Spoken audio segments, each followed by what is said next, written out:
अस्सलाम वालेकुम, मैं हनीफा फरंसारी और आज मैं आई हूँ बाहर। बहुत ही खूबसूरत नज़ारा है सामने का।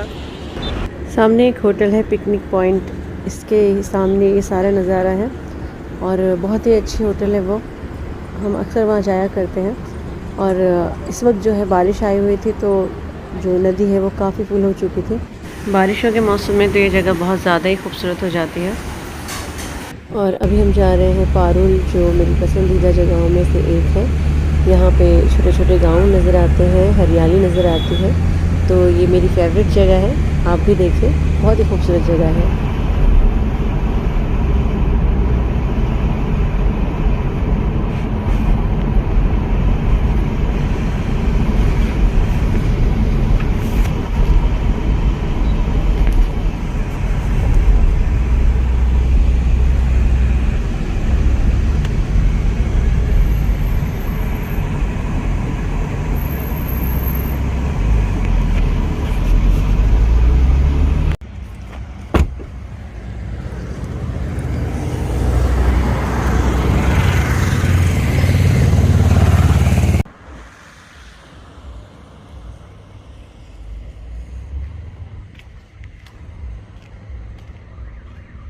बारिशों के मौसम में ही इस जगह की खूबसूरती नज़र आती है।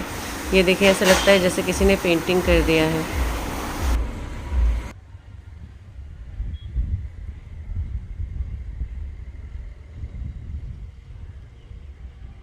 अच्छा, ये जो जगह है ना, ये जो रिज़ॉर्ट है सामने, हिल व्यू विलेज रिज़ॉर्ट, इसके डायरेक्ट सामने ही है।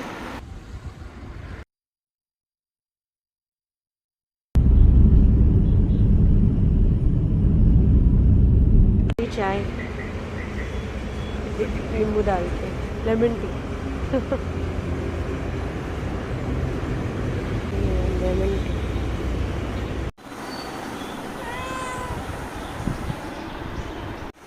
सब लोग को अंदर आना है।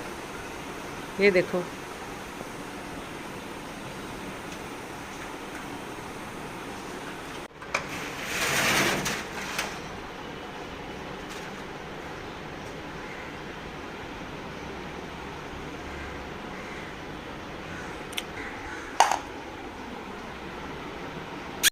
क्या कर रही हो तुम इधर छुप के? हे हे, क्या कर रही हो तुम छुप के यहाँ पे? आ गई मम्मा तुम्हारी, अंदर आ गई। आ जाओ, आ जाओ, अंदर आ जाओ।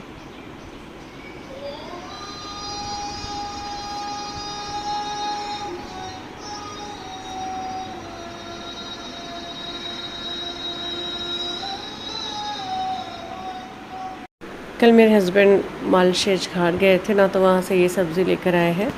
मैंने इस सब्ज़ी को पहली बार देखा है। आप अगर इस सब्ज़ी को जानते हैं तो इसका नाम मुझे ज़रूर बताइएगा। जो मेरी सासू माँ है वो बनाया करती थी ये सब्ज़ी, तो उन्होंने मुझे बताया कि कैसे बनाते हैं, तो मैं इसे ट्राई करती हूँ और आपको बताती हूँ कि कैसे लगती है ये सब्ज़ी। ये जो छोटी वाली ब्राउन बिल्ली है ना, उसे ये बॉक्स बहुत पसंद है और वो अकेली इसमें आके बैठना चाहती है, किसी को बैठने नहीं देती और सबको मार के भगा देती है। तो ये देखिए, ये आके जब बैठेगी ना तो उसको मार के भगाएगी ये।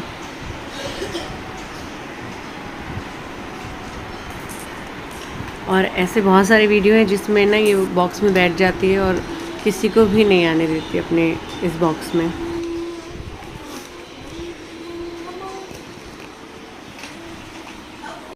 पर्शियन जो बिल्ली होती है बहुत ही नाजुक होती है, बहुत जल्दी जल्दी बीमार भी पड़ती है और इनका ख्याल भी बहुत रखना पड़ता है।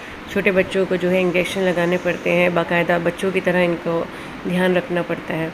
और इनको पालने से जो डिप्रेशन है वो कम होता है। आपको पता है, मुझे ऐसा लगता है कि जो बिल्लियाँ वगैरह हैं ना, ये लोग कोई दूध वगैरह तो नहीं देते और कोई ऐसे फ़ायदे की चीज़ हमारे लिए तो नहीं करते, लेकिन ये हमारे टेस्ट के लिए भेजी गई है ताकि हम इनके साथ अच्छा सलूक करें। अल्लाह ताला हमें चेक करना चाहते हैं कि हम जानवरों के साथ किस तरह का सलूक करते हैं। तो ये हमारे मातहत है, तो हमें इनका ख्याल रखना चाहिए, इनसे मोहब्बत करना चाहिए और इनकी खिदमत भी करना चाहिए। आपको याद होगा कि पहले वीडियो में मैं एक बिल्ला आपको दिखाया करती थी ग्रे कलर का, जिसकी पाइनएप्पल कलर की आंखें थी। वो हमारा बिल्ला नहीं था, वो किसी ने पाल कर छोड़ दिया था। यानी जब कैट छोटी होती है ना, तो माँ बाप अपने बच्चों के लिए लेकर आते हैं और जब कैट बड़ी हो जाती है तो बच्चों का इंटरेस्ट कम हो जाता है, वो बिज़ी हो जाते हैं और कुछ लोग उन्हें इसी तरह से छोड़ देते हैं स्ट्रीट पे। जो पर्शियन कैट होती है ना, उन्हें तो बहुत ही ख्याल रखने की ज़रूरत होती है, तो प्लीज़ किसी भी जानवर के साथ ऐसा ना करें। अगर कोई कैट पालना नहीं चाहता है तो वो किसी और को दे दें, इन्हें स्ट्रीट पे इस तरह से ना छोड़ें। अभी मैंने बनाई है खट्टी दाल और इसके साथ वो जो सब्ज़ी मैंने आपको बताई थी वो बनाया है। तो ये दाल की रेसिपी मैं आपके साथ ज़रूर शेयर करूँगी जल्द ही। ये सब्ज़ी तो बिल्कुल प्याज की सब्ज़ी की तरह ही लग रही थी देखने में भी, और खाने में भी वो वैसा ही टेस्ट था इसका। इतनी ज़्यादा कुछ डिफरेंट नहीं लगी मुझे। अब चाय का टाइम हो गया है, यानी कि शाम का टाइम। अभी मुझे जाना है बाहर। हम कपड़े आंगन में सुखाते हैं। अभी जो है बारिशें शुरू है, इसलिए जो है प्रॉब्लम हो रहा है, इसलिए मैं ये स्टैंड लेने के लिए आई थी। ये वाला स्टैंड मैंने ख़रीद लिया है। कुछ चीज़ें रिपेयरिंग के लिए भी देनी थी और साथ ही मुझे वेजिटेबल्स वगैरह भी ख़रीदने थे।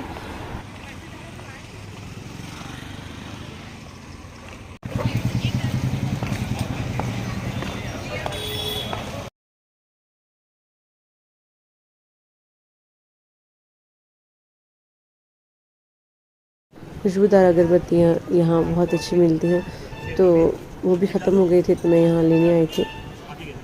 अब मैंने जो है शूटिंग करनी है, तो आज मुझे जो है मसाले तैयार करने हैं। मेरे पास तो ये देखिए चॉपर है, लेकिन मैं ये वीडियो उनके लिए तैयार कर रही हूँ जिनके पास चॉपर नहीं है और वो इस तरह से सारे मसालों को आसानी के साथ चॉप कर सकते हैं मिक्सर में। तो मिक्सर ग्राइंडर में हम इस तरह से चॉप करेंगे। हमने लहसुन लेना है। ये जो मैंने लहसुन लिया है ये आधा किलो है। जो देसी लहसुन होता है वो साइज़ में छोटा होता है और ये टेस्टी होता है, इसी का इस्तेमाल किया करें। इसे अच्छी तरह से धो लें और धोकर अलग रख दें।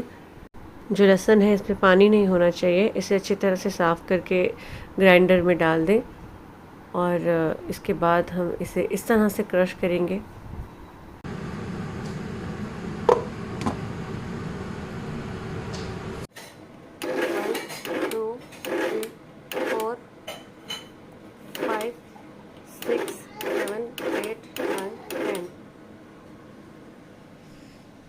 अभी भी ये पूरा नहीं हुआ है।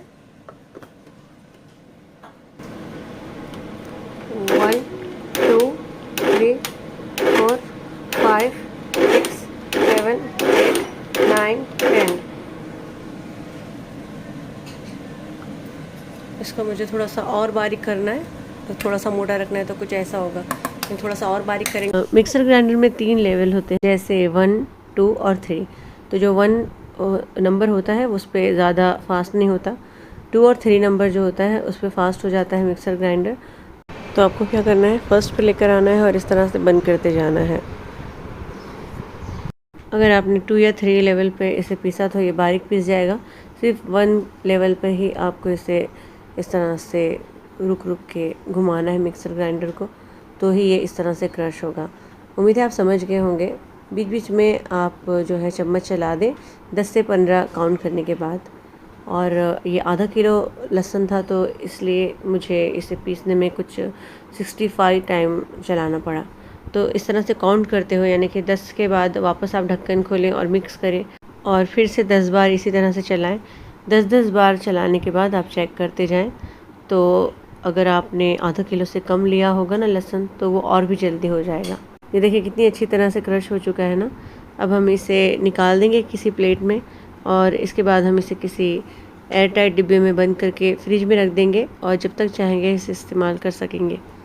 तो इस तरह से एयर टाइट डब्बे में इसे बंद करके रख दें। अब हमने अदरक को क्रश करना है, तो अदरक को ना इस तरह से थोड़ा सा मोटा मोटा कट कर लेना है। तो सबसे पहले अदरक को भिगो दें, क्योंकि इसमें मिट्टी लगी रहती है। उसके बाद इसे अच्छी तरह से बहते हुए पानी में धो लें और इसके बाद इस तरह से कट कर लें। प्याज को भी इस तरह से आपको मोटा मोटा कट करना है। ये देखिए प्याज को इस तरह से कट करें। अब हम अदरक को क्रश कर लेंगे। तो इस तरह से हमने अदरक को कट कर लिया था और इसे भी बिल्कुल उसी तरह से क्रश करना है। याद रहे कि फर्स्ट लेवल पर ही हम इसे इस तरह से रुक रुक कर घुमाते जाएंगे, तो ही ये क्रश होगा। अगर आपने एक ही बटन पर रख दिया तो ये 10 से 15 काउंट करने के बाद आप ढक्कन हटाकर चम्मच चला दें और इसके बाद मिक्स करके वापस से तब तक इसे इस तरह से घुमाएं जब तक कि जो अदरक है वो बारीक ना हो जाए चॉप। मिक्सर को रोक रोक कर चलाना ज़रूरी है। अगर आपने 1 लेवल पर भी कंटिन्यू चलाया तो जो मसाला है वो पिस जाएगा, क्रश नहीं होगा। टमाटर को भी इस तरह से गोलाई में कट कर लें, थोड़ा सा मोटा मोटा इस तरह के पीसेस कट कर लें और इसके बाद हम इसे इसी तरह से क्रश करेंगे जैसे हमने लहसुन और अदरक को किया था। जो टमाटर है वो भी बहुत जल्दी इस तरह से क्रश हो जाएंगे। 10 से 15 बार चलाकर रुक जाइए और वापस से आप चम्मच चला दें और इस तरह से जब तक बारीक ना हो तब तक आप इसे इसी तरह से काउंट करते हुए मिक्सर को चलाते रहें। इसी तरह से प्याज को भी हम क्रश कर लेंगे। तो उम्मीद है आप समझ गए होंगे। आज का व्लॉग अब हम ख़त्म करते हैं क्योंकि जो वीडियो है बहुत ज़्यादा बड़ा हो जाएगा। आगे हम आपके साथ एक बहुत ही बेहतरीन रेसिपी शेयर करने वाले हैं, तो जो नए देख रहे हैं वो अभी हमारे चैनल को सब्सक्राइब करें, शेयर करें, लाइक करें और बेल आइकन के बटन को दबाना बिल्कुल ना भूलें ताकि आपको आने वाले वीडियोस की नोटिफिकेशन मिलती रहे। ये फ्री है, दुआओं में याद रखें। अस्सलाम वालेकुम।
अब हम है ना प्याज को भी इसी तरह से बारीक कर लेंगे।